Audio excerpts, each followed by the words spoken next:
what was real was what wasn't real.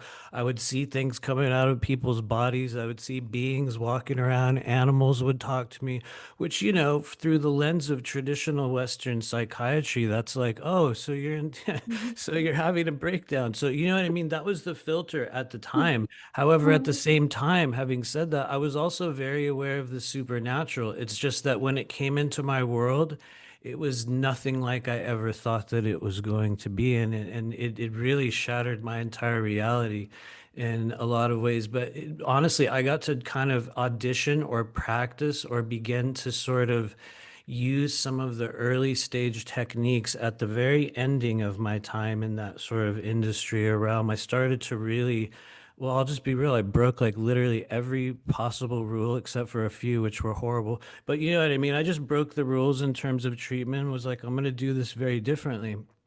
What's funny is, and I will pause after this, as soon as I started practicing basically a fledgling form of energy clearing in the sessions I was doing at that time, people started coming in asking for it. And I didn't even know what it was, but I was doing. I didn't have any experience in energy work. I had never done a single thing like that.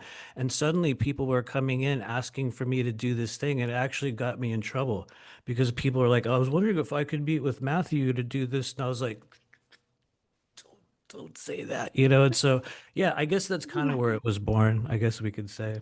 Yeah, that's incredible. Because like most of us, like I've been on this pathway for like 30 years and I still don't feel like I've had that full-blown Kundalini. I feel like it's like up to heartish level right now. It was mad.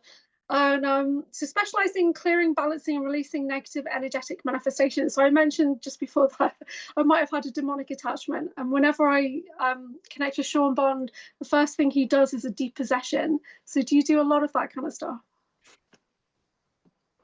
I have worked in probably countless ways with countless forms of what many of us perceive to be darker entities, archons, demons, if you will. The entire catalog of, dark beings will show themselves to you at some point when you see enough people doing this. Doesn't mean that they were all exactly as were stated. Honestly, no. One of the things that I learned very early on doing this work is that one person's demonic attachment or one person's early reptilian trauma is another person's, early childhood sexual trauma or another person's narcissistic relationship that's internalized itself within certain areas of the body.